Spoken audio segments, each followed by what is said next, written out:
Hello दोस्तों, welcome again in my YouTube channel. जैसा कि हमने पिछले लेक्चर में यूनिट सेकंड के first part acid base and buffer का लेक्चर 1 में कंप्लीट कर लिया था। अब हम लेक्चर 2 में major extra and intra cellular electrolyte के बारे में डिस्कस करेंगे। अब major extra and intra cellular electrolyte में क्या क्या डिस्कस करेंगे उसका थोड़ा सा ओवरव्यू देख लेते हैं। उसमें हम लोग देखेंगे function of a major physiological ion, electrolyte used in replacement therapy, मतलब कौन कौन से इलेक्ट्रोलाइट यूज करते हैं रिप्लेसमेंट थेरेपी में। थर्ड हमारा होगा फर्स्ट होगा sodium chloride, potassium chloride, calcium gluconate and ORS। उसके बाद हम लोग डिस्कस करेंगे फिजियोलॉजिकल एसिड बेस बैलेंस, कि हमारी बॉडी के लिए फिजियोलॉजिकल एसिड बेस बैलेंस क्यों जरूरी है। इससे पहले हम लोग थोड़ा सा इलेक्ट्रोलाइट के बारे में जान लेते हैं, बेसिक के इलेक्ट्रोलाइट होते क्या हैं। Major intra and extra cellular electrolyte, ये हमारा हेडिंग रहेगा। तो सबसे पहले इलेक्ट्रोलाइट का डेफिनेशन देखते हैं। इलेक्ट्रोलाइट का डेफिनेशन होता है इलेक्ट्रोलाइट आर मिनरल्स। इलेक्ट्रोलाइट क्या होते हैं? मिनरल्स होते हैं in your blood and other body fluid that carry electric charge, जो कहाँ पे प्रेजेंट होते हैं? आपके ब्लड में होते हैं और आपकी बॉडी फ्लूइड में प्रेजेंट होते हैं, जो क्या करते हैं? इलेक्ट्रिक चार्ज को कंडक्ट कराते हैं। अब मिनरल क्या होते हैं? मिनरल होते हैं, जैसे आप लोगों ने हिंदी में सुना होगा, खनिज, जो हमको नेचुरली मिलते हैं, उनको ही बोलते हैं हम लोग मिनरल्स।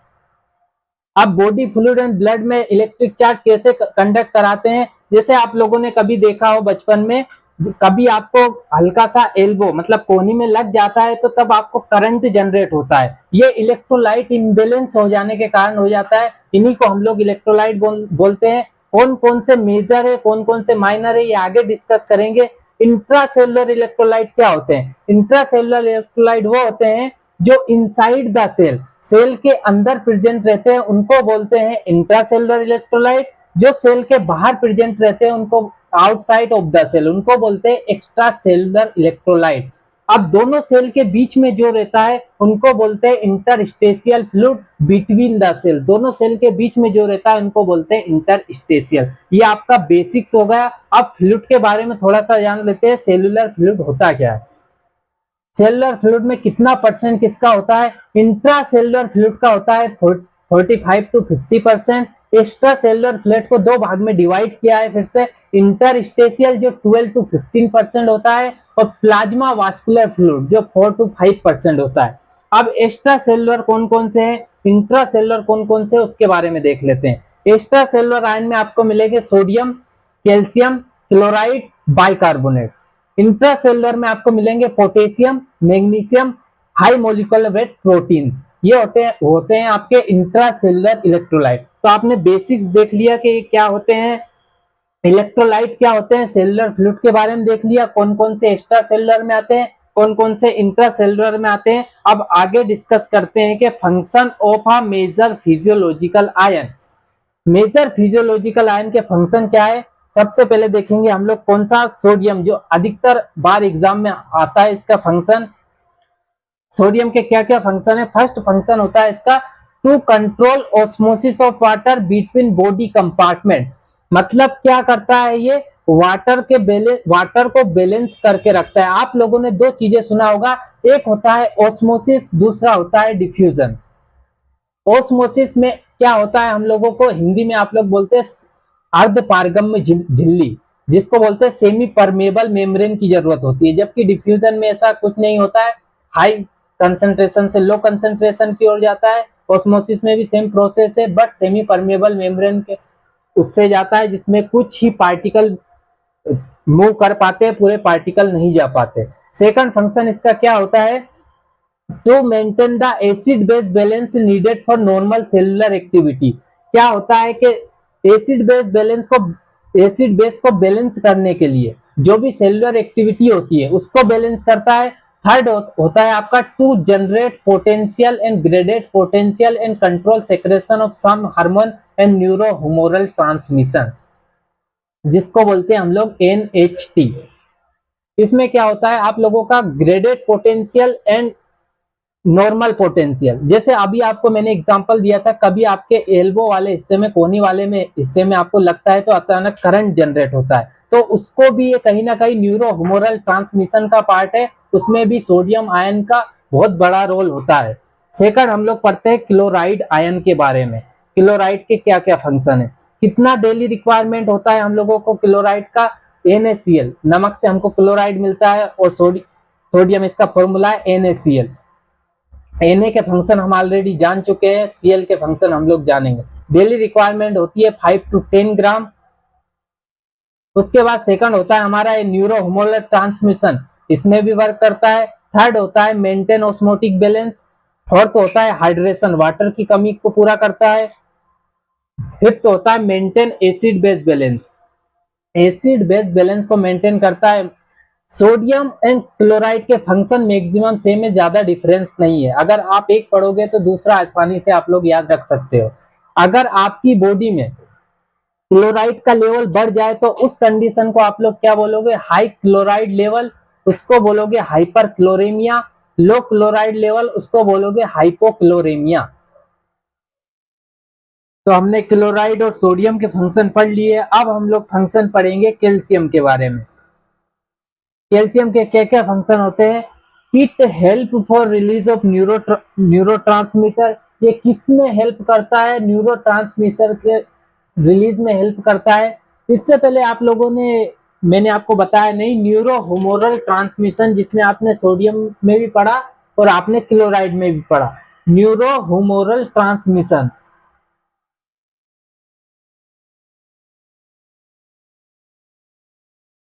कहीं ना कहीं ये वर्ड आपका न्यूरोट्रांसमीटर से रिलेटेड है। न्यूरो मतलब होता है आपका न्यूरॉन, ह्यूमोरल मतलब होता है केमिकल, और ट्रांसमिशन मतलब होता है ट्रांसमिट करना। मतलब आपकी बॉडी के अंदर न्यूरॉन के थ्रू केमिकल का कैसे ट्रांसमिशन होता है, ये चीजें होती है आपका न्यूरो ह्यूमोरल ट्रांसमिशन में। वैसे ही होता है आपका न्यूरो ट्रांसमीटर, मतलब न्यूरॉन के द्वारा केमिकल का कैसे ट्रांसमिशन हो रहा है, वो कैल्शियम के द्वारा ही रेगुलेट होता है कहीं ना कहीं। It maintain and make healthy teeth and bone, सबको पता है कैल्शियम किसके लिए, दांत और हड्डियों के लिए जरूरी है। Calcium is helpful for blood clotting, किसमें हेल्पफुल है, ब्लड क्लोटिंग में हेल्पफुल है, मतलब खून का थक्का जमाने में हेल्पफुल है। रेगुलेशन ऑफ पैराथायराइड हार्मोन, किस कौन से हार्मोन को रेगुलेशन करता है, पैराथायराइड हार्मोन, ये आप लोगों के थायराइड ग्लैंड से रिलेटेड है। फिफ्थ होता है आपका it is essential for muscles contraction, किसमें हेल्पफुल होता है, मसल्स के कॉन्ट्रेक्शन में हेल्पफुल होता है। फंक्शन ऑफ मैग्नीशियम, अब हम लोग पढ़ेंगे मैग्नीशियम के फंक्शन के बारे में। पहला फंक्शन होता है it has an important role in muscles and nerve function, किसमें हेल्पफुल होता है, मसल्स एंड नर्व के फंक्शन में। It helpful in energy production, किसमें हेल्पफुल होता है, एनर्जी के प्रोडक्शन में। It is essential for bone health, किसमें हेल्पफुल है, बोन के हेल्थ में। It is helpful in blood sugar regulation and blood pressure, किसमें हेल्पफुल है, आपके शुगर के रेगुलेशन में एंड ब्लड प्रेशर को भी मेंटेन करता है। Magnesium also play role in protein synthesis and DNA synthesis, किसमें हेल्पफुल होता है, protein synthesis and DNA synthesis में भी यहाँ हेल्पफुल होता है। जैसा कि हमने देखा, मेजर हम लोगों ने फिजियोलॉजिकल आयन के फंक्शन पढ़ लिए, जिसमें हमने सोडियम के बारे में पढ़ा, क्लोराइड के बारे में पढ़ा, कैल्शियम के बारे में पढ़ा एंड मैग्नीशियम के बारे में पढ़ा। आप लोग अच्छे से इसके फंक्शन पढ़ के जाना, क्योंकि मेजर फिजियोलॉजिकल आयन के फंक्शन आ जाते हैं बहुत बार एग्जाम में। अब हम लोग अगला टॉपिक उठाते हैं, इलेक्ट्रोलाइट रिप्लेसमेंट थेरेपी।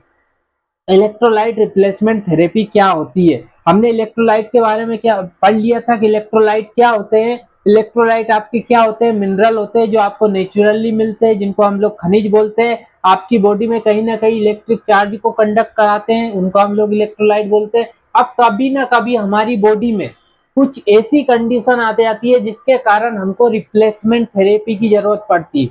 मतलब रिप्लेसमेंट थेरेपी का मतलब क्या होता है, थेरेपी मतलब किसी भी आप दवाई गोली ले रहे हो, जैसे आपको फीवर आया, अगर आप एक पैरासीटामॉल भी ले रहे हो तो उसको भी आप लोग थेरेपी बोलते हो। वैसे ही अगर आपकी बॉडी में डिहाइड्रेशन जिसको बोलते हैं, पानी की कमी हो जाए, तो आप लोग क्या लेते हो, ओआरएस लेते हो। ओआरएस में क्या होते हैं, इलेक्ट्रोलाइट लेते हैं, तो उसी का रिप्लेस करके दूसरे आयन जो ज्यादा हो गए उनको कम करके उसकी जगह दूसरे आयन दे रहे हैं, मतलब रिप्लेस कर रहे हैं एक आयन को दूसरे आयन से। मतलब कहीं ना कहीं आप लोग इलेक्ट्रोलाइट को रिप्लेस कर रहे हैं, तो उन्हीं को हम लोग बोलते हैं electrolyte replacement therapy.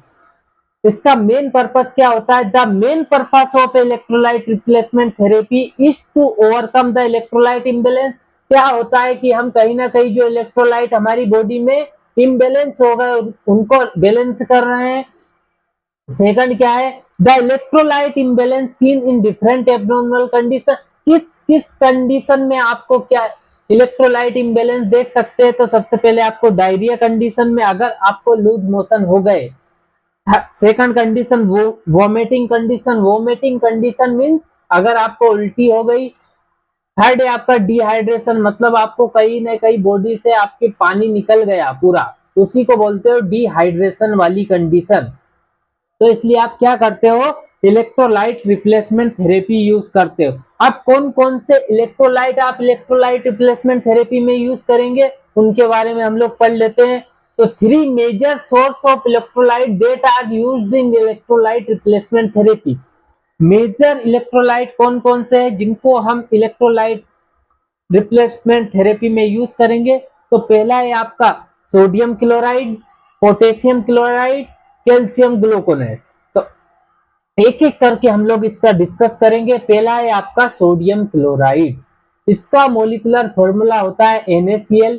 Molecular weight होता है 58.44। ठीक है, इसका मोलिकुलर वेट कैसे निकालोगे? Na का एटॉमिक नंबर होता है आपका, जैसे आपको एक निकाल के बता देता हूं जिससे आपको इजी हो जाएगा। सोडियम का एटॉमिक नंबर ये आपको याद होना चाहिए 11 होता है। इसका एटॉमिक मास होता है आपका 23। वैसे क्लोराइड का होता है आपका 17 और इसका मोलिकुलर वेट होगा 35। इन दोनों को अगर आप जोड़ोगे तो आपका आएगा 58.4। इन दोनों को अगर आप जोड़ दोगे इसका मोलिकुलर वेट निकलेगा 58.4।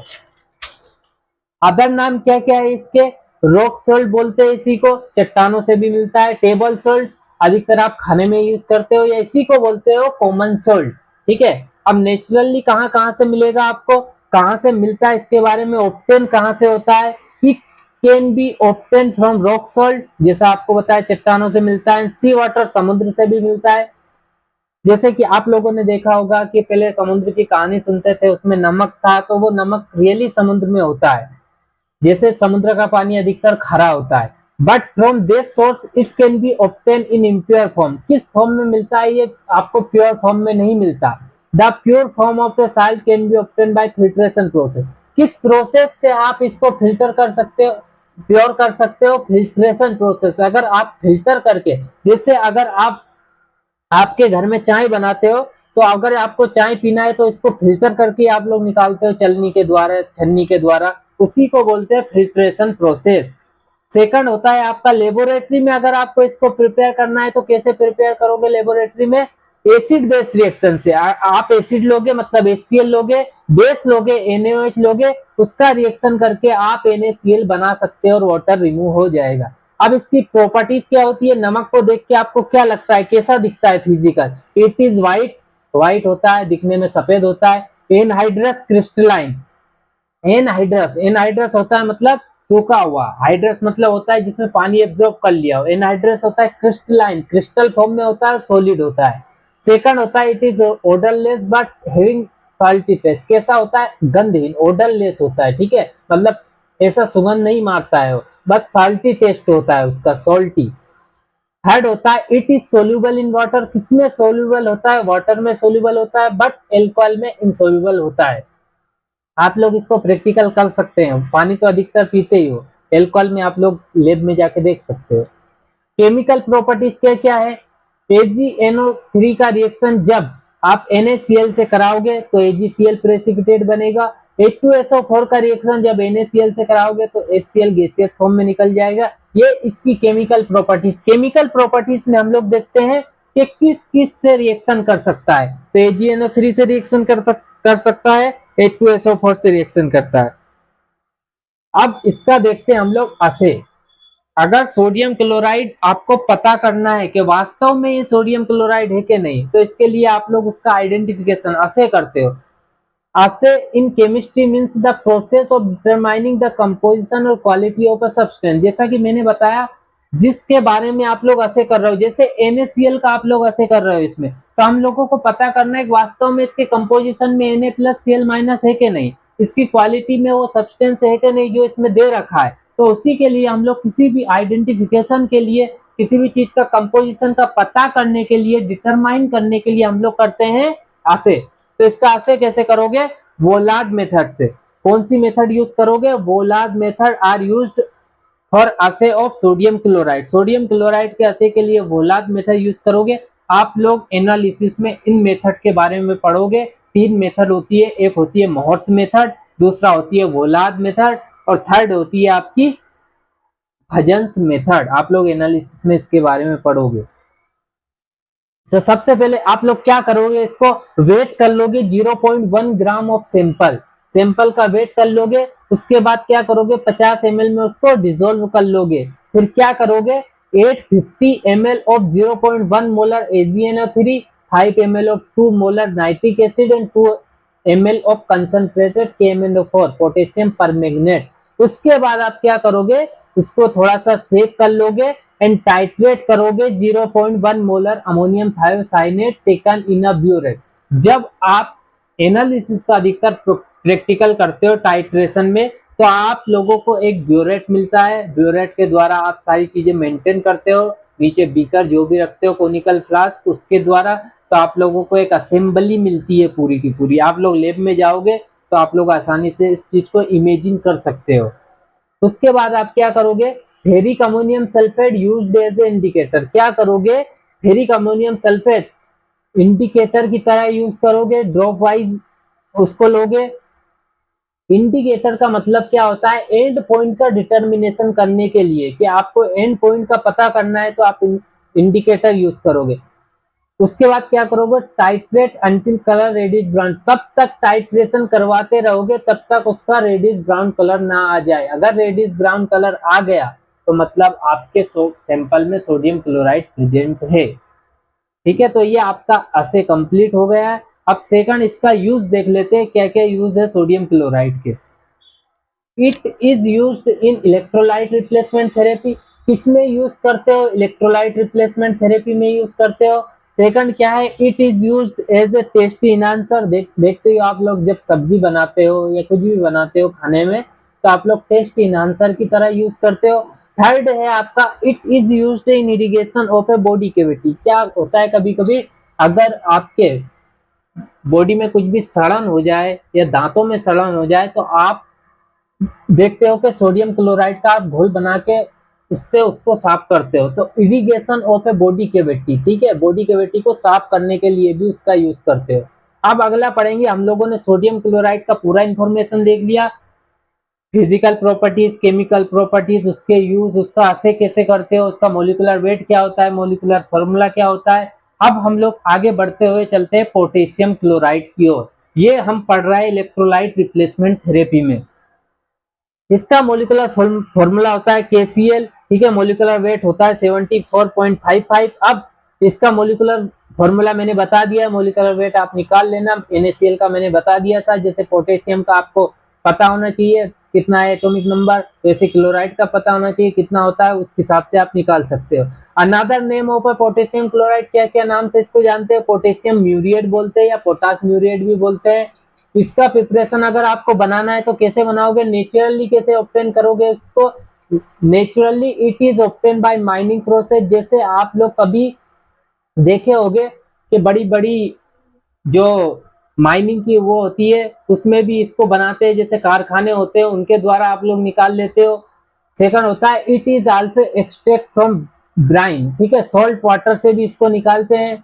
लेबोरेटरी में अगर आप इसको प्रिपेयर करना है तो कैसे प्रिपेयर करोगे इसको, सेम आप KOH का रिएक्शन, जैसे पिछले NO बेस का रिएक्शन एसिड के साथ करा है, वैसे इसमें भी बेस का रिएक्शन। पर बेस में कौन सा लोगे, NaCl का प्रिपरेशन कर रहे हो तो हम लोग ले रहे थे NaOH। अगर हमको KCl का प्रिपरेशन करना है तो हम लोग लेंगे KOH। KOH का रिएक्शन करा दोगे आप HCl के साथ तो आपका KCl बन जाएगा और वाटर सेम रिमूव हो जाएगा। इस तरह आप लेबोरेटरी में KCl बना दोगे, ठीक है। अगर आपको नेचुरली करना है तो माइनिंग प्रोसेस से, ब्राइन वाटर या सॉल्ट वाटर से, लेबोरेटरी में करना है तो एसिड का बेस के साथ रिएक्शन करवा दो तो आपका बन जाएगा KCl।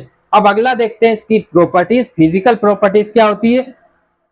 फिजिकल प्रॉपर्टीज सेम आपके उसके जैसी है, सोडियम क्लोराइड जैसी। जैसे आपने सोडियम क्लोराइड में देखा था कैसा होता है, व्हाइट कलर का होता है, जैसे मैंने लिख दिया इसमें सेम है सोडियम क्लोराइड। तो आपको बता देता हूँ सोडियम क्लोराइड में क्या था, व्हाइट एनहाइड्रस क्रिस्टलाइन सॉलिड था, ओडरलेस था, पर सॉल्टी टेस्ट सेम होता है। ये भी वाटर में सोल्यूबल है और अल्कोहल में इनसोल्यूबल है, क्योंकि सेम प्रॉपर्टीज होती है। केमिकल प्रॉपर्टीज आप देखोगे इसका, तो जब KCl का रिएक्शन सोडियम से कराओगे 850 डिग्री सेल्सियस पे, तो आपका क्या NaCl बन जाएगा। इस तरह आप केमिकल प्रॉपर्टी में देख सकते हो कि KCl किसके साथ रिएक्शन कर सकता है।